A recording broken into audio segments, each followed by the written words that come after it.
Good afternoon.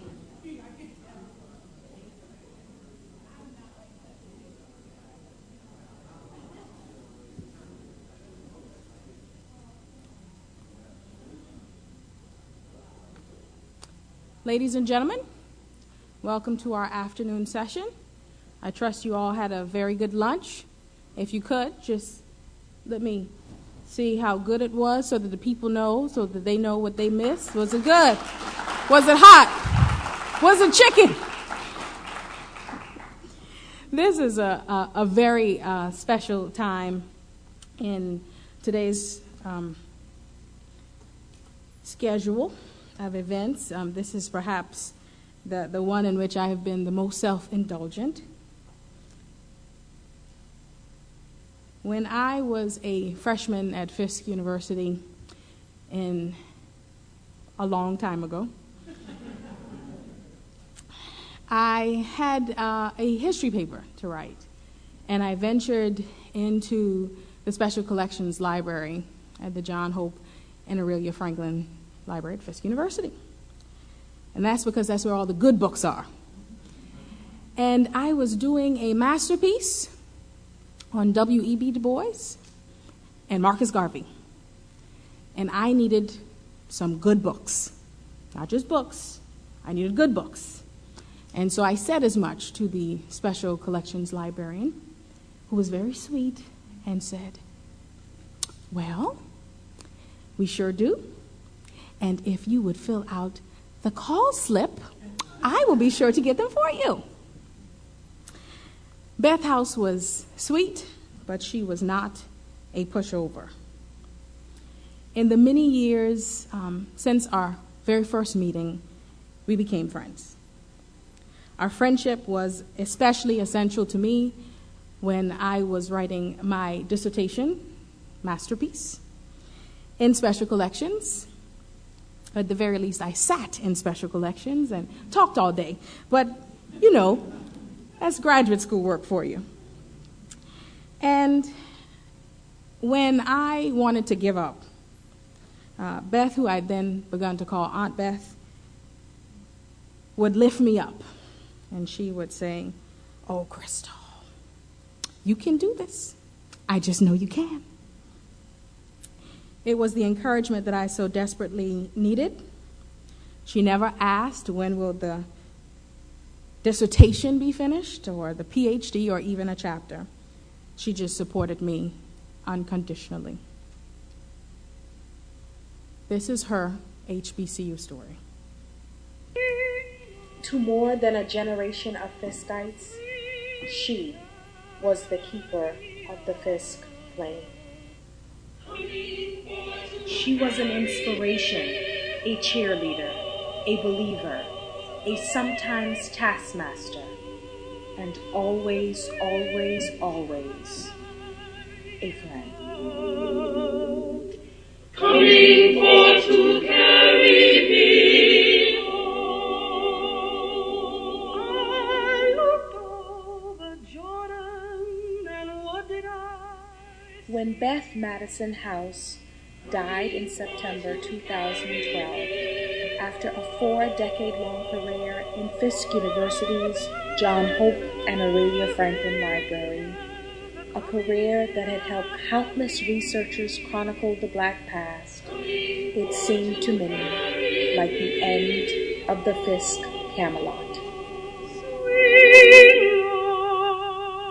Having grown up in the home of her maternal grandmother and the shadow of Fisk University's historic Jubilee Hall, Beth enjoyed a wonderful childhood on the Fisk University campus at the height of its golden years. Surrounded by now famous luminaries of the Harlem Renaissance, their children were her childhood friends. Coming forth to carry me home. If you get there before I do. In 1961, Beth graduated from Nashville's renowned Pearl High School and entered Fisk University that fall amid the burgeoning modern civil rights movement. Her choice to attend Fisk was unsurprising. Beth's familial relationship to Fisk had even by that time stretched almost a century. Her maternal great-grandmother, Ella Shepherd Moore, entered the Fisk Free Colored School as a student in 1868 and was one of 9 singers that formed the original Fisk Jubilee Singers Troupe that departed the campus on October 6, 1871, to raise money to save their school.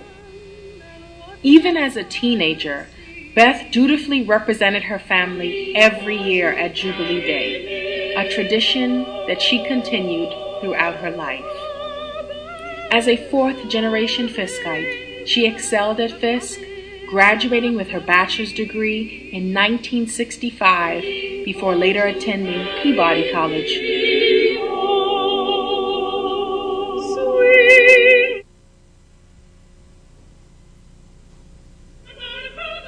In 1970, Beth returned to work at her alma mater. 5 years later, she began her career as a special collections librarian. Beth thrived in her role as the caretaker of priceless Fiskiana and African American archival material.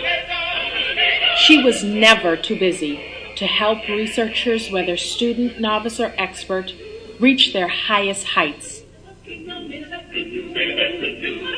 In honor of her tireless work, we honor Fisk's daughter, Beth Madison House, the recipient of the 2013 HBCU Storyteller of the Year Legacy Award.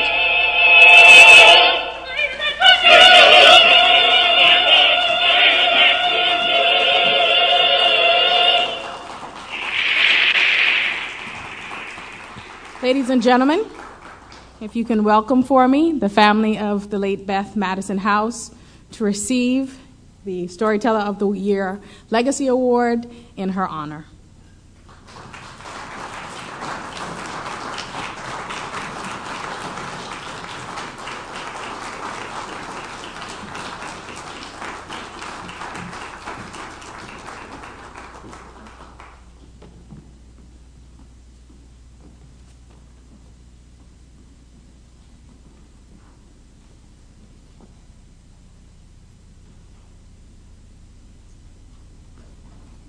Thank you so much.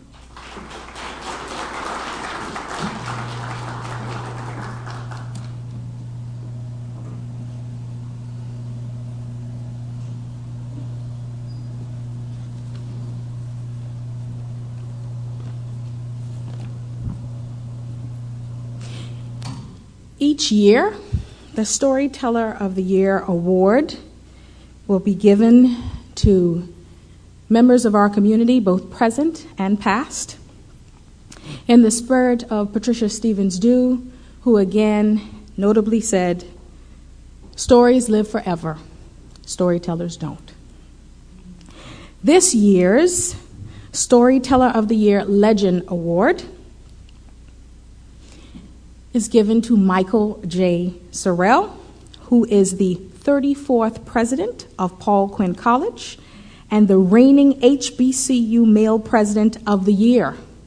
Under his leadership, Paul Quinn College is experiencing one of the greatest turnarounds in the history of higher education. His vision to transform Paul Quinn College into one of America's great small colleges by focusing on servant leadership, entrepreneurship, and academic rigor. Among the school's numerous accomplishments during President Sorrell's tenure have been winning the 2011 HBCU of the Year and the 2012 HBCU Student Government Association of the Year Awards. President Sorrell has also led the demolition of 15 abandoned campus buildings and partnering with PepsiCo to transform the unused football field into the 2-acre We Over Me farm, achieving full accreditation with the Transnational Association for Christian Schools and Colleges, attaining 4 consecutive unqualified audits for the first time in school history, and creating a new admissions policy, enrolling the top academic class in the school's history. Personally, let me say, until this day, I had never met President Sorrell. I had never even spoken to him over the telephone. We were in a chat on Twitter in which the theme HBCUstory kept coming up. And I said to him, hey, that's what I'm doing. And he says, that's great. And I said, can I count on your support? And he says, you sure can. And I said, good, I'm going to take a picture of this tweet. So when I ask you, make sure, in case you've forgotten, I can pull it up as evidence. He said, you go ahead and do that. And so it is with great privilege and a pleasure that I present the 2013 HBCU Storyteller of the Year Legend Award to Michael J. Sorrell.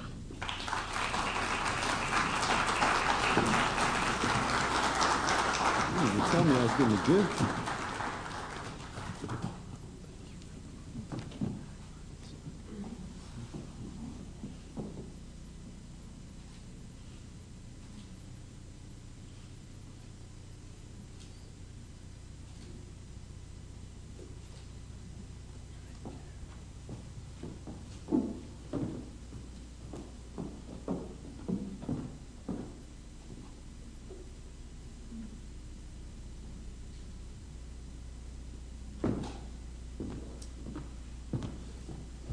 I have to tell you, I had no idea I was getting a gift. So this is even better. Now I get to go home and show my wife so that it validates that I wasn't just on a break from our 3-year-old, right? So we have a tradition at Paul Quinn College. Whenever I greet an audience, you become Quinnites. So I'm going to say, good afternoon, Quinnites. Okay, I realize that I am in the home of Fisk and Tennessee State and Meharry, and you may feel some kind of way as if you are being disloyal. I assure you, you are not. Okay, let's try it again. Good afternoon, Quinnites. Good afternoon. Much better. Doesn't that feel better? It doesn't. All right, now what you don't know is you all have now become honorary alumni, and I will be taking donations up before I leave. Okay. Following Brandy's wonderful talk about HBCU alumni fundraising, I'm asking you for money now, okay? So before I get started, I would like to recognize one of our own, Dr. Gerald Davis. Will you stand up, please? He is a Paul Quinn College alum. He is here at Meharry. He is doing amazing things. And so, you know, we don't have as many people as Fisk has, but it doesn't mean that we aren't in your midst. So just the next time you see him, just say hello, because you all now are fellow alums, right? So now we have a family relationship. But we are so proud of his accomplishments here. And we are an institution.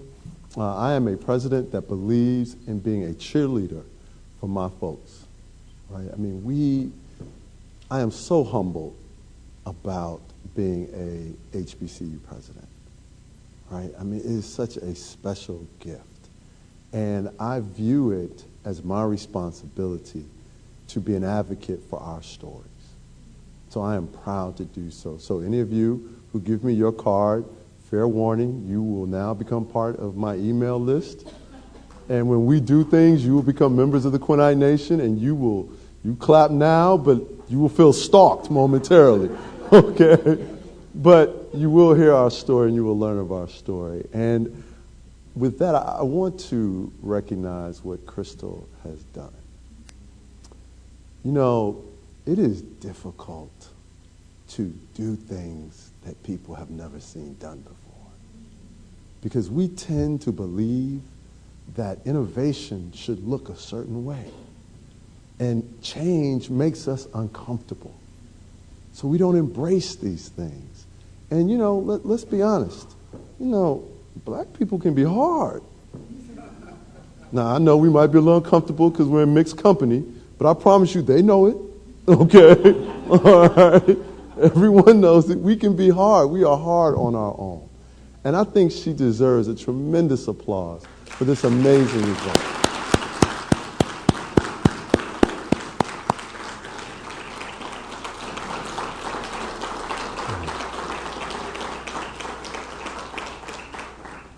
And I just want to make this commitment to you, Crystal.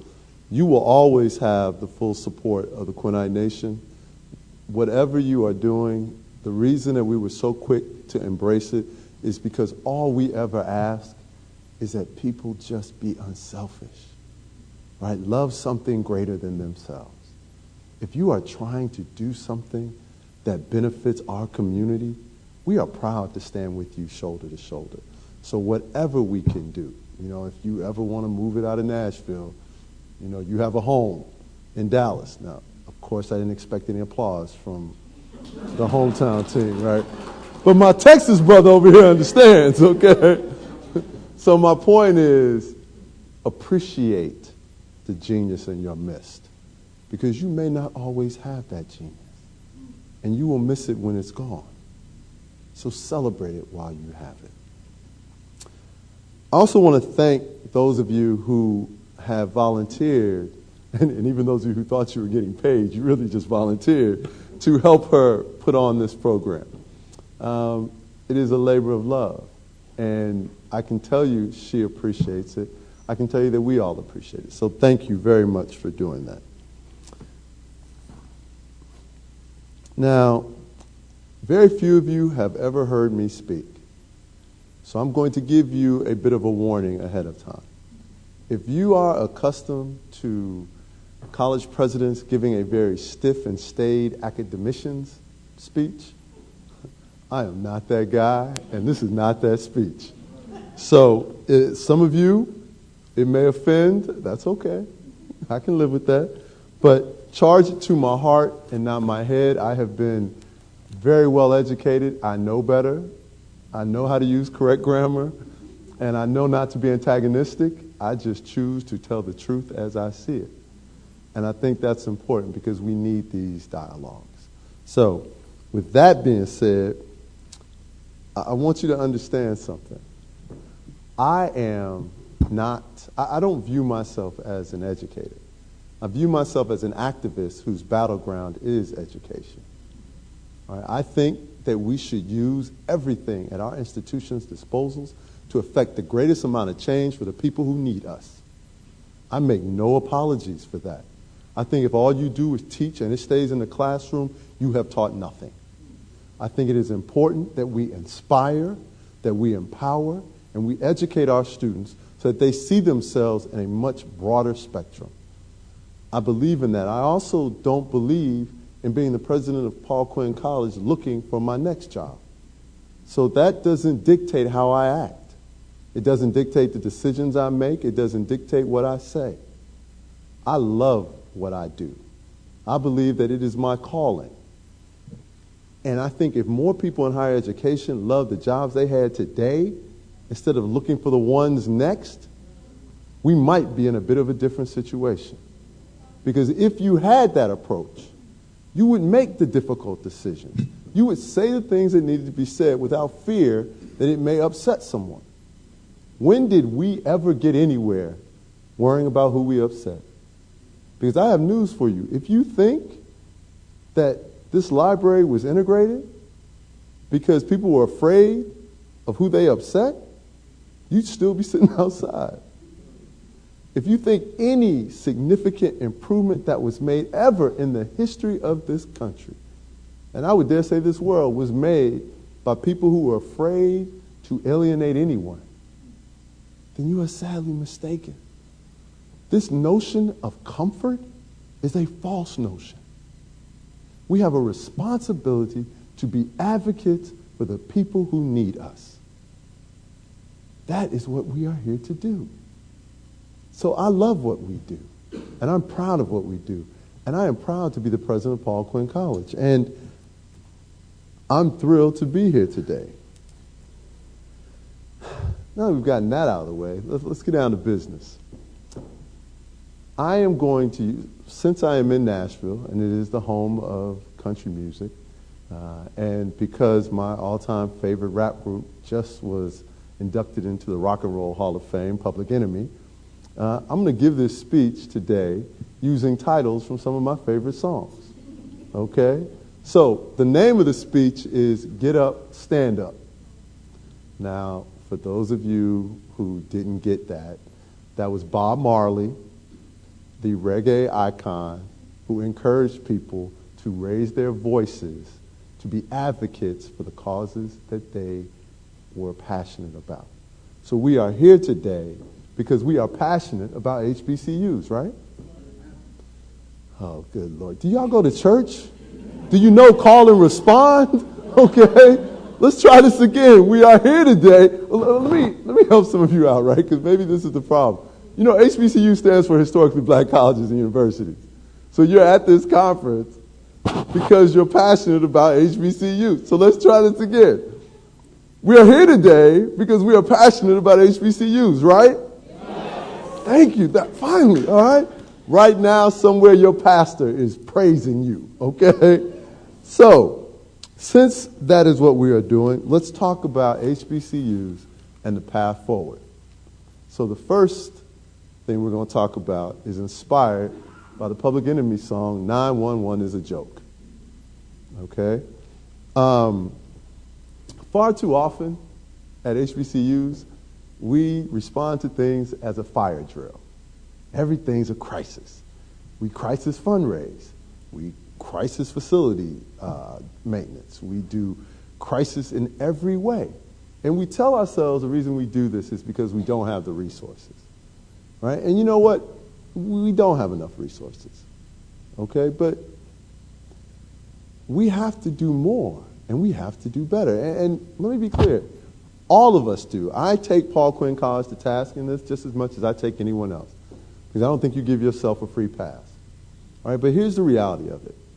Our crisis of resources, which is really a crisis of talent, or a deficiency of talent, and a deficiency of financial resources, in part has been created because we didn't address those issues right away.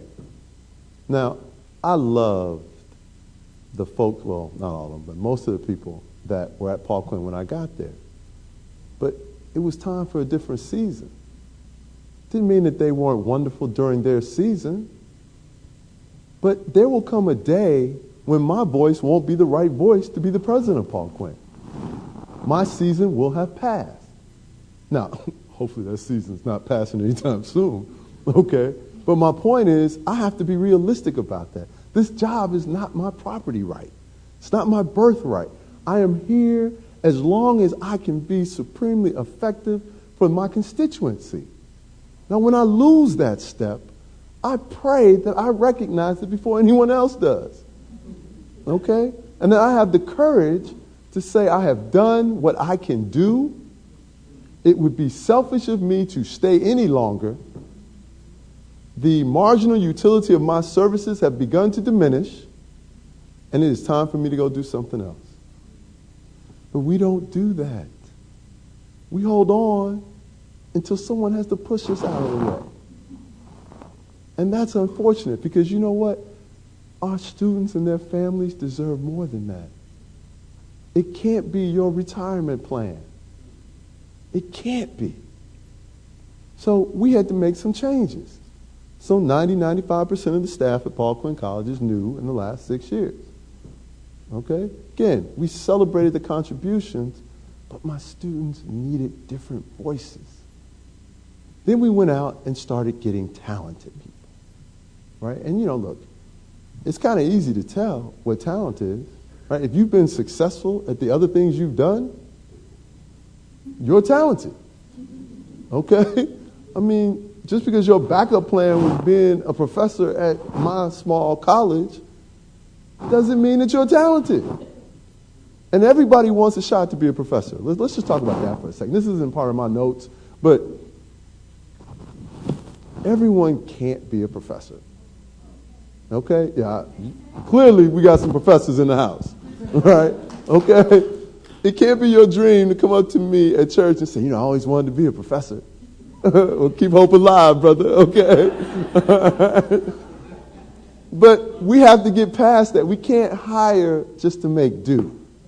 We have to hire great people. You can't become a great institution hiring substandard people. It doesn't work that way. So we set the bar a little bit higher. To work at Paul Quinn College now, I want to know where you went to school. Okay? And I want to know, did you succeed at the school you went to?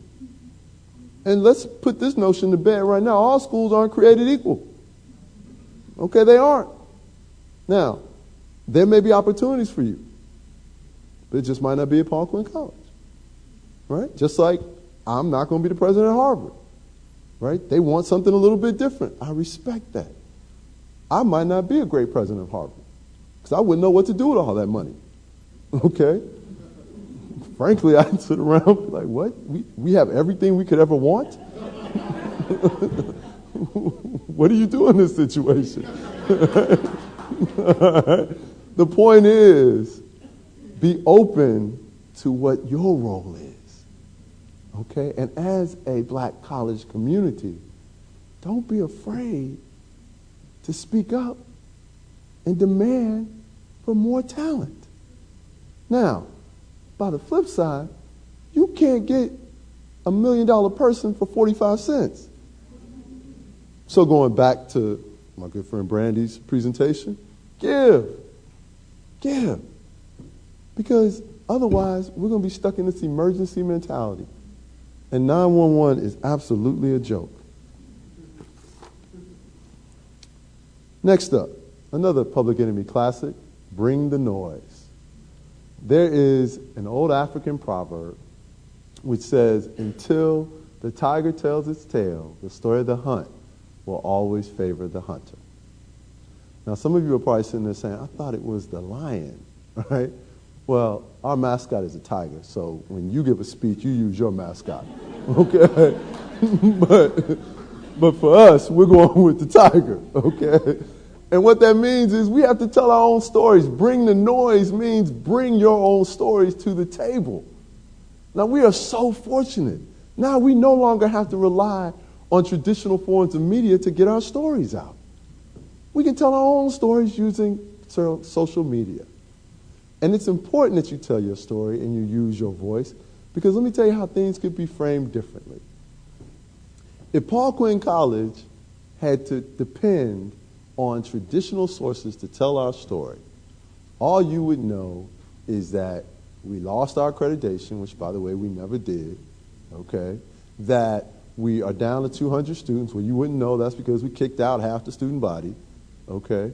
We knocked down 15 abandoned buildings. You wouldn't know that because no one would talk about it, okay? You wouldn't know that when we discovered that 10% of our students didn't have glasses, that my wife and I paid for their doctor's appointments. And then we raised $5,000 in 10 days via Twitter, email, and Facebook, so that every student for the last 2 years that needed glasses, we were able to buy them glasses.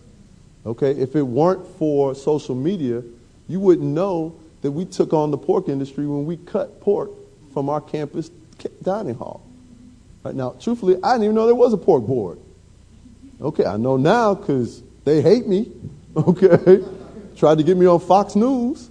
I was like, I see what you guys do to black people. I'm not getting on Fox News. Right? I'm not that desperate for media attention. Okay? So my point is, we have to tell our stories. And we have that ability. Now, let me give you a little advice about telling your own story. First of all, use correct grammar. Okay? It's okay to use correct grammar. My students, when they send me emails, I have a rule. If you don't use correct grammar, I don't respond. Right? And then they say, well, why not? I said, because I don't speak that language. Okay, I have no idea what you're saying when you use incorrect grammar. I mean, it's horrible. Right? But you know what? If we don't tell them, who will? Right? Are we going to let them go out into the business world, representing our brands, by the way,